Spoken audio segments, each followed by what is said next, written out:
Jai Sudhir everyone, and welcome to another edition of the Naamdeo Global Online Forum.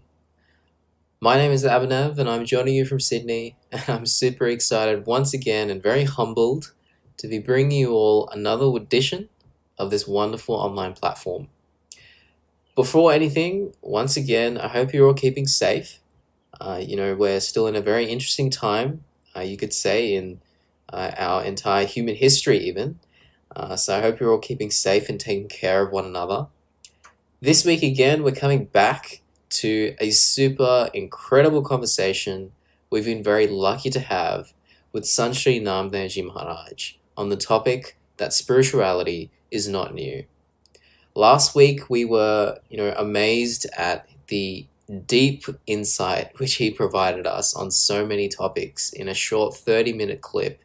And this week, we're going to put forward another 30 minutes of that 90-minute conversation we had as we go into week 2 of 3 in our conversations with Sant Shri Naamdeo Maharaj. Just to recap last week, it's very difficult for me to try and encapsulate some of the things which he shared with us last week, but if I could try. Sant Shri expressed to us that spirituality is not an escape. We can't say that just because we don't accept religion, we are spiritual. Spirituality includes living a disciplined life, includes, having some kind of ritual in our life. It includes having a responsibility to transform ourselves, and that spirituality is transformation, as he expressed. He also talked to us about and guided us on how, difficult periods in life really are blessings. They are exactly what we need at that point in time to evolve, to transform to that next level of the best version of who we can be. Those are two of the main points that I can really share to bring us back into the ambience of our conversation with him. But I'm sure that I've fallen short because he is such an incredible, incredible guide. So without further ado, folks, let's go back to our conversation with Sant Shri Naamdeo Maharaj on the topic, spirituality is not new. I hope you enjoy it. Even, if I look at the people who I find myself with and my own self, when we make mistakes, often the person we hate the most is ourselves. But as you... Very true, very true. Yeah. Yes. And like you just said, Naamdeo, it reminded me that the best medicine usually tastes the worst. Yes. So perhaps we need to change our perspective, as you expressed just now, and see it in a different way. Because even when I was young, I remember when my mother would give me that really rough medicine that tastes terrible, I would say to her, "Why are you doing that? Like, I don't want to have this." And she'd tell me, "This is what's going to make you better. This is what's going to make you improve." So I definitely do remember that. And, on this point, there's a question which, arises in everyone's mind, which is spirituality for everyone? We're hearing from you, Naamdeo, about spirituality, and it seems like a very, if I could term it and try to understand it, it seems like a very human kind of path, which is very much based on who we are as people and what we are as people. Are there any prerequisites or anything, things you need to tick off in order to be spiritual? Like, is there any requirement?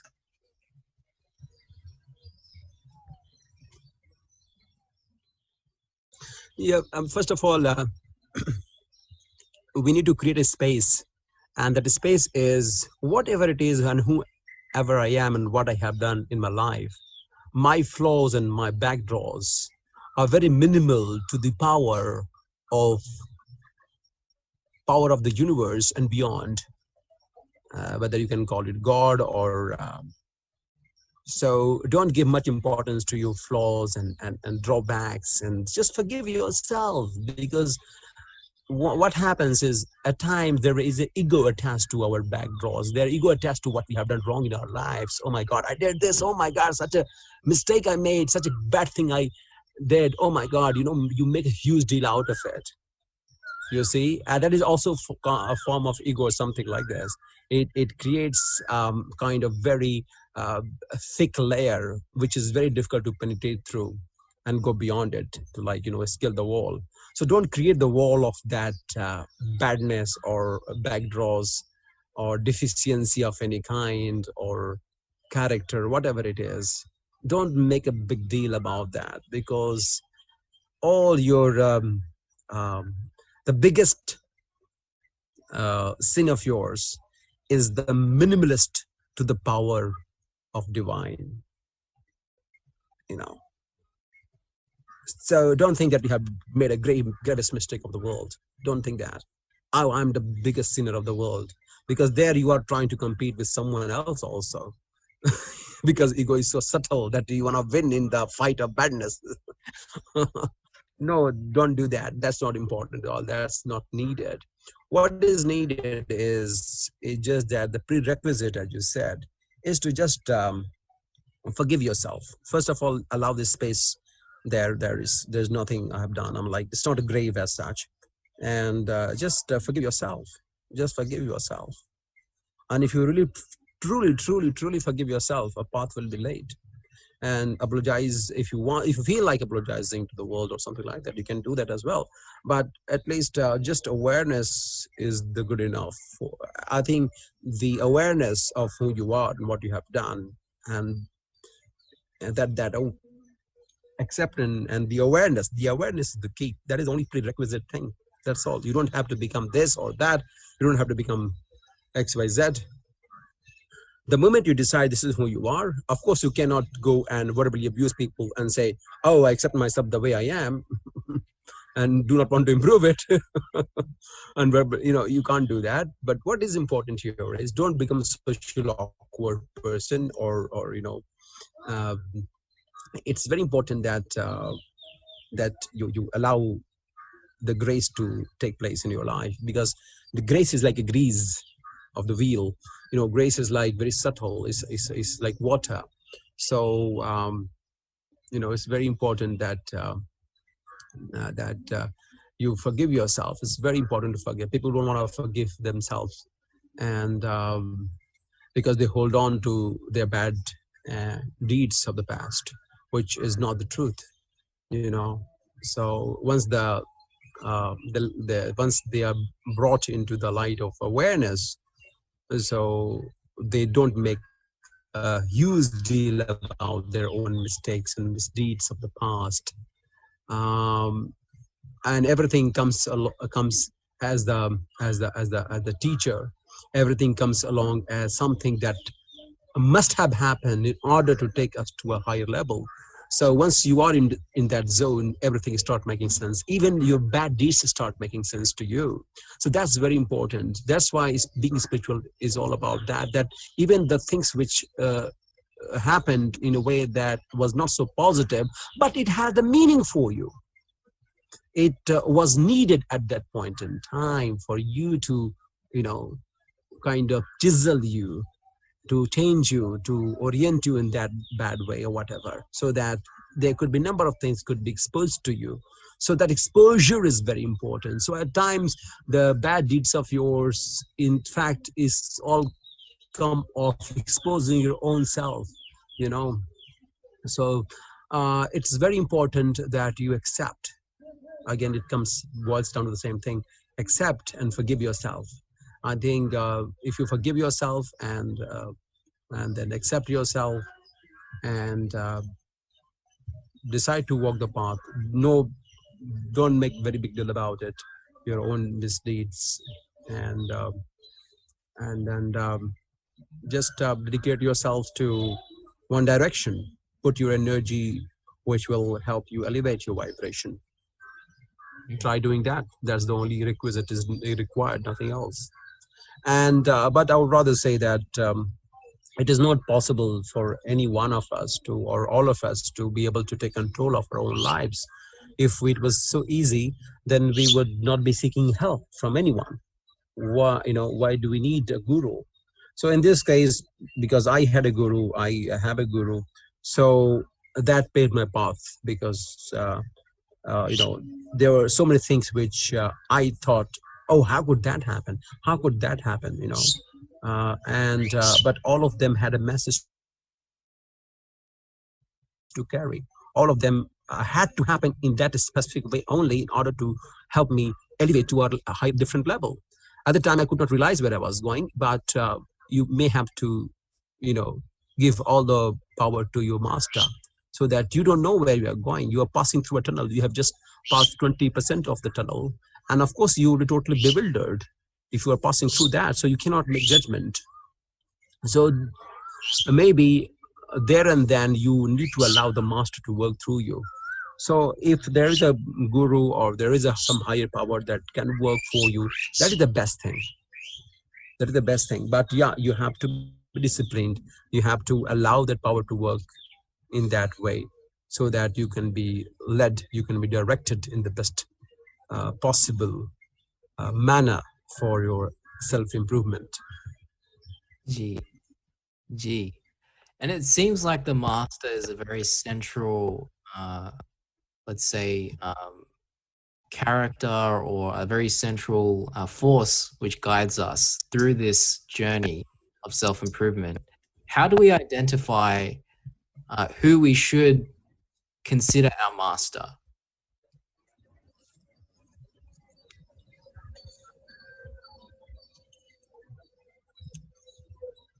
Well, there are different kind of help that everyone requires. I mean, everyone is vibrating at a different level. Everyone is flying in their own way. I mean, at their own level. So everyone must be respected, but it depends on where you are, in fact, and how your energies are channelized to achieve the highest dimension of life and what that is. So maybe for a mother, since she had dedicated her life to the life of their children, so for her it's different. But she cannot improve the lives of her children without being miserable being miserable with herself. No, she can't do that. She has to improve herself as a person in order to improve the life of everyone around in the family. So it's very important that all of us energies are channelized differently. But the one thing is for sure, that the more self-centric you are, the lower the possibility of your spiritual growth. Because everything will be so attached with your own self. Everything will be centered around what you think is right, what you know is right, what who you are as a person should be dignified, blah, blah, blah. So the more attached you are with you being in the center, the more engrossed you are within your own self. Into yourself means your own kind of aura, the less the possibility of your spiritual growth. So you can't be self-centered. And for it to happen, you need to let go of that. That's the first thing one can do. So maybe make your project higher than yourself. Make a mission of your life higher than yourself. Make a vision of your life higher than yourself, which you think is higher than you. That's what I mean to say, which you think is higher than you. And once you operate from that, the vision that you think is higher than yourself, once you operate from there, what happens? You behave in a very disciplined way.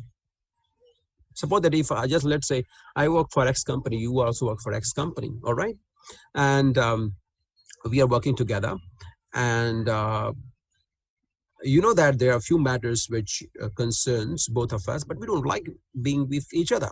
Okay, Yeah. we don't like each other. Okay, and but what happens is when that is specific problem that needs to be resolved requires both of us to be together, we instantly forget about it. Yeah. In corporate sector, and we come together and we solve the problem. Though once the problem has been solved, we may not talk to each other at all. But wherever, because what is happening there, the XYZ company, who is paying us, the work out there that needs to be resolved, that is much more important. That has taken over than our personal relationship. You understand what I mean? Yeah. So here, I don't have preferences. Preferences take a back seat. So as long as you are self-centric, what is important is your preferences.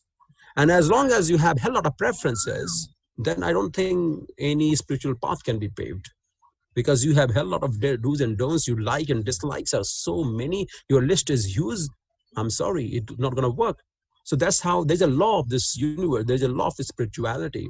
And there's no preference here. You can never be self-centered. Nothing could just be your right and left side of yours. It's not possible. There is a law that you have to stick by.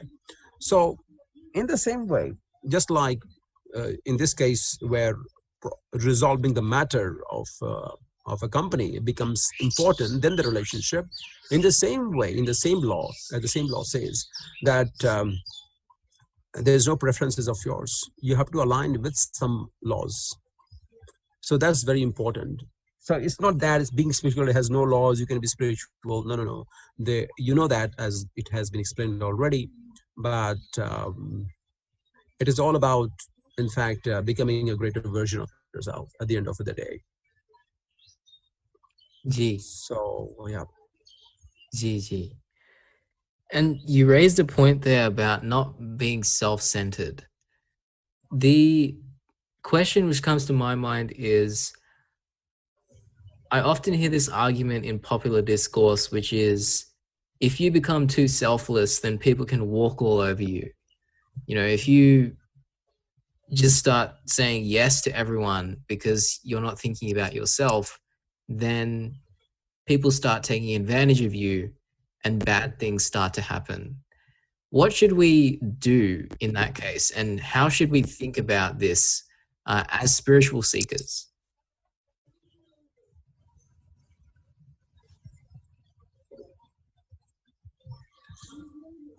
Yes, very valid question. In fact, once you have become spiritual, nothing can affect you at all. No one can ever think of walking over you at all, in fact.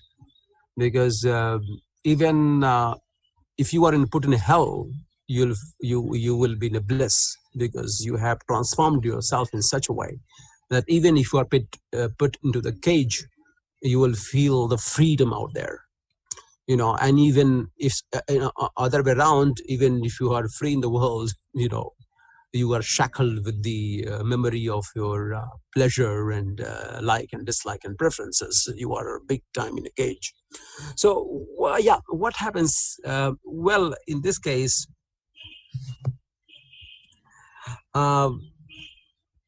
if you are energies, if your each action of yours, first of all, it's very important to do things differently than the action. What is happening here is your actions are different than your thoughts. Your thoughts is not letting go of, but you are letting go in practicality. So it's good that you are teaching at least your body to let go of few things which your mind cannot let go of. It's very good. It's very good. You are making progress. But this is what is happening here. What is happening here is you're not allowing the greater possibility of change happen through you. You are just allowing, just say, okay, I know that I have to be a spiritual person. I have to do this. I have to do that. How this person is behaving this way.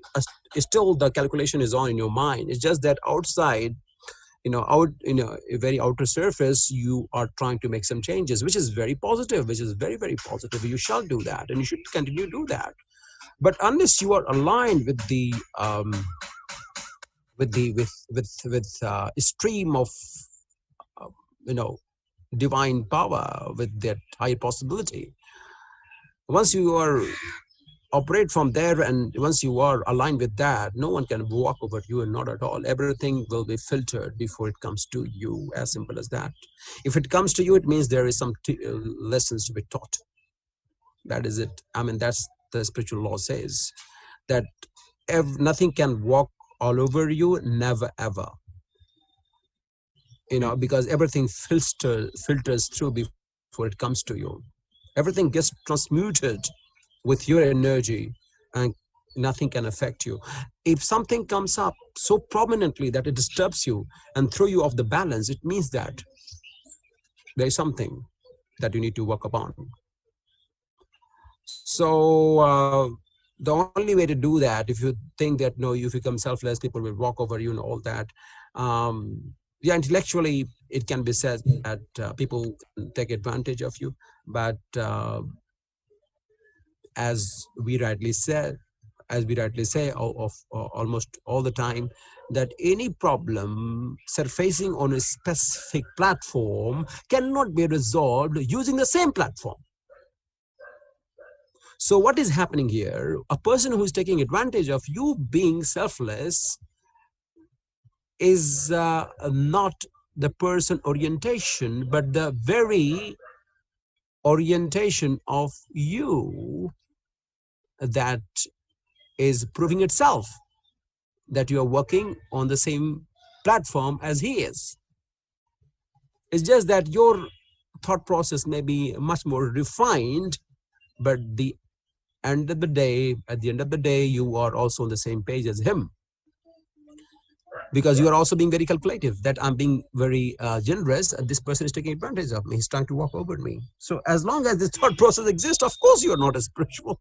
You are claiming yourself to be, or maybe you are trying to be, because this thought will not come into your mind. Yeah. In fact, a spiritual person think, okay, you want to walk over me, even if you say, I want to walk over you. Suppose that if I go to a spiritual person who is very elevated, he's a master, and I say, I want to walk over you. You're a very kind of generous person. And that master will say, okay, no problem, welcome. Most welcome, because he knows that from where he's operating, nothing can affect him. Everything will be turned around for him, for sure, because he has worked upon himself. He has worked upon where to crystallize his energies into a higher dimension of life, from where everything, from that level, everything is taken care of. He knows that. So once you operate from there, but how to reach there, that's a big question. But yeah, as we rightly said, that any problem which surfaces on the platform, we cannot resolve the same matter using the same platform. We need to elevate ourselves to a higher level. Gee. So unless you do that, this problem will be there. Because anyway, you are thinking that this person is making use of me and he can walk over me, because since you are so much engrossed in that thought process that if I become this, I will be walked over by everyone right and left and center, then of course you will be walked over, because this is what you desire to become. Gee. You are in fact sending out signals to everyone to do that for you. Yes. Gee, that's such an interesting way, and such a So you cannot think that I have to become selfless. You cannot become that. You cannot think like that. I mean, there could be a thought, but if you think, no, it's not some kind of achievement. It's very important to understand that it is not an achievement. It is not a kind of competition. No, it is not a competition at all. It is a self-evolvement thing, and that will happen only once you know that you are not all these. You know that you are not all these trivial realities. You know that you are not attached to any tag. You know that you are not all these identities or entities which people put you as. You are above all these. Nothing will affect you. You operate from that. You are so determined that you know that you have the clarity, absolute clarity, that these are things are now important, because since you are giving so much of importance on this, Of course, you can't solve the problems. The only way you can resolve, it's not a matter of resolve either. You can't resolve it, you can't solve it, because these are very, very kind of words which shall be used for these kind of platforms. But here you are operating on a different level altogether. So unless you change the gear, there won't be any shift. Gee. Gee. Wow. Yes, absolutely. It seems so simple when you put it that way, and yet we complicate it so much in our life. Yeah, like I really hope we're all able to learn and imbibe that. And speaking of spiritual laws, there's one spiritual law which seems to persist, which is, if we look at the yogis and the sages throughout time, they've all seemed to care a lot about the environment. In the modern day, we are struggling to do that. And I wanted to understand, Naamdeo, what is it about the environment, and why is it that we should care about the environment and the sages did too?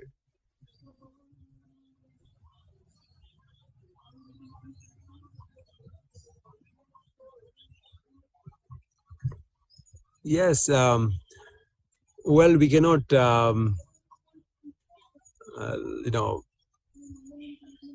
we cannot think of our own existence without this planet. And we are not the only ones here entitled to capture the entire earth. You know, there are other species, the trees, the plants, the flora and fauna. They have equal rights as well, and they are living beings too. So this is what happens, that, you know, these have all of these have a very, very, you know, very profound message to carry to humanity. So as we settle our energies, what happens is we get totally aligned with the energies of everything around us. We explode ourselves into everything around us. We are able to imbibe the beauty into each and everything the way it is.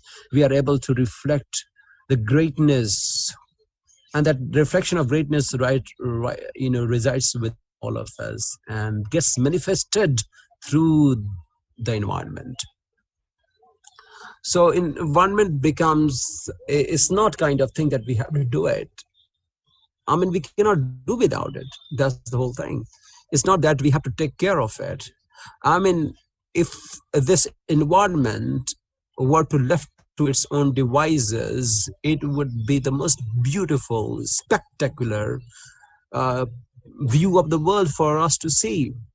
So we are not here to kind of save this planet. We are here to save ourselves. We know that, you know, without flora and fauna, we cannot, you know, we cannot survive. It's about our existence. It's not theirs. They will always be there. You know, they will always be there. Suppose that if there's a heat somewhere, there is a massive heat, there will be a number of creatures that will come up because of the heat. If there's a very cool kind of atmosphere, environment where the soil, as soil is in such a specific manner, there are a number of creatures will just occur according to the geographic and the nature of the soil and conditioning of it. But human being cannot just pop up from the earth and drop from the sky. So don't worry about this environment and the creatures. They will take care of themselves in the best possible way. We are the ones who, after having made such technological advancement, struggle and strive to feed ourselves. So of them, you know, they starve to death. Tell me a bird who has starved to death. They have no technological advancement. Any bird you can let me know, you know, any creature you can let me know, they have starved to death or something. So what we have done is caused destruction to this planet. And we do not realize how this law works, because they don't understand that there is a higher intelligence than than human mind. You see the cat around you. I mean, you can see the cats around you. You can see dogs around you. You know how much of power a cat has. She can know so much about human life. She can know your aura. She can read your aura instantly. If there's an earthquake that may happen in 5 minutes, she will know before you. A cat is endowed with that power, which a higher master will know after many, many years of sadhana. Can you imagine that? So all these creatures, they are around you. They have some magical powers. They have huge powers. And what we do, we mistreat them and we go to temples and pray. What nonsense. So this is like, you don't know what it is. I mean, in especially in the Hindu culture, I mean, it's at times you see these things which is so strange,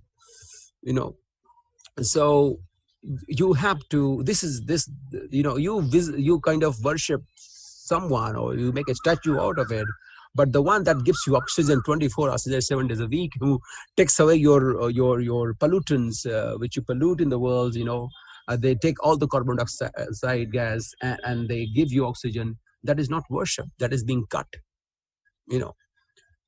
So we have seen massive deforestation, and because of which massive upheaval on this planet.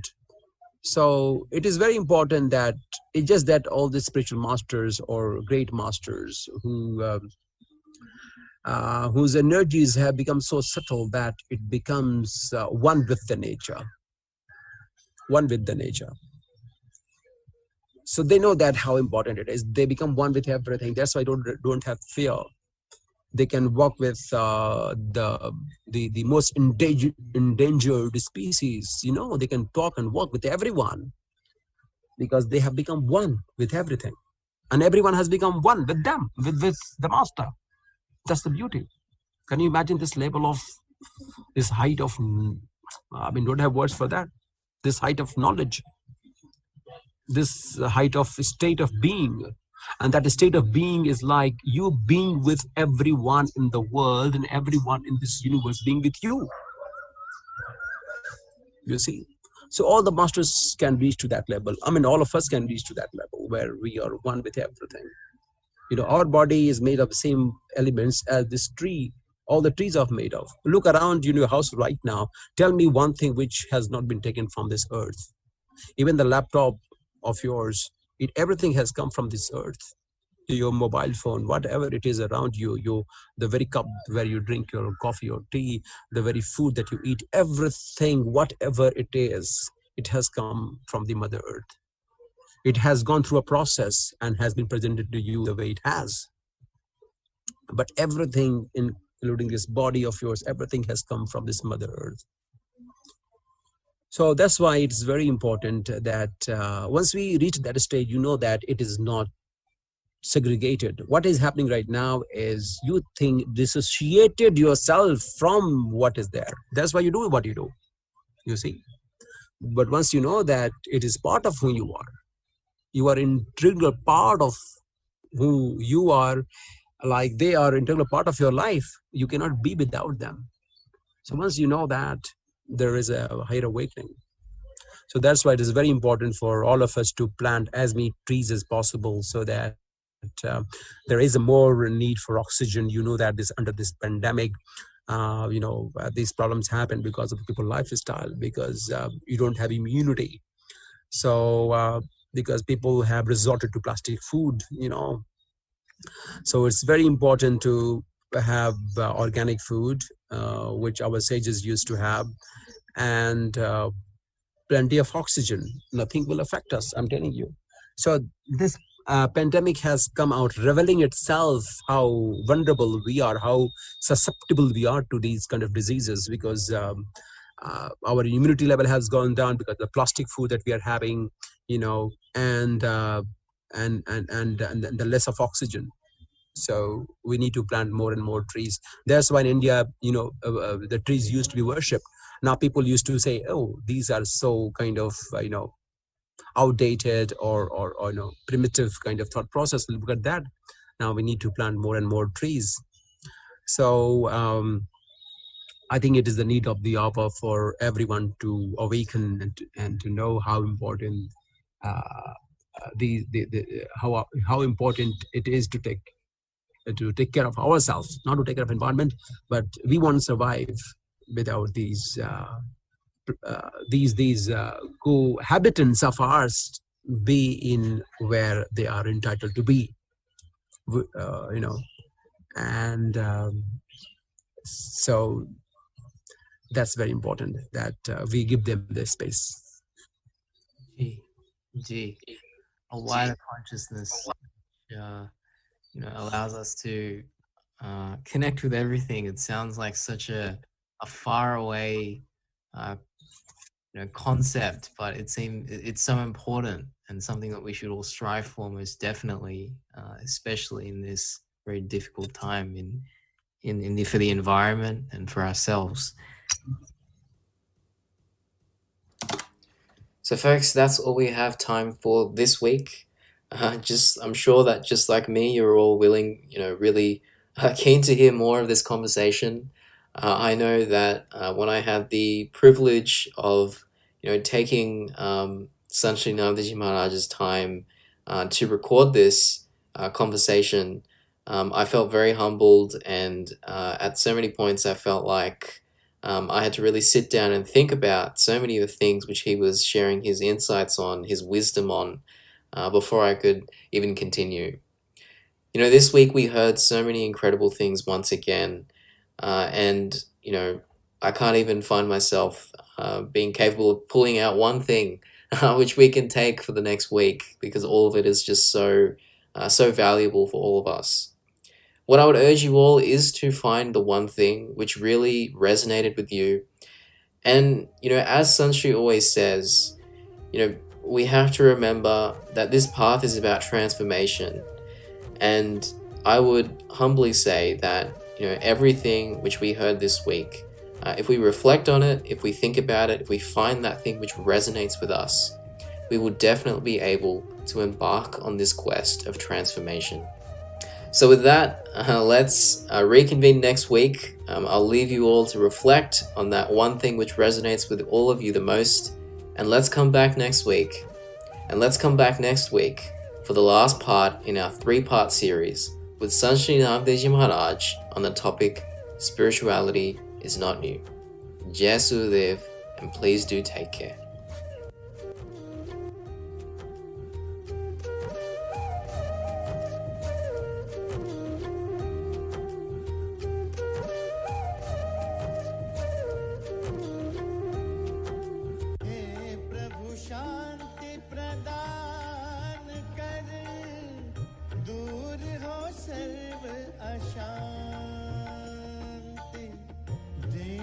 सदा फल शांतिमय, शांति शांति सुख शांति।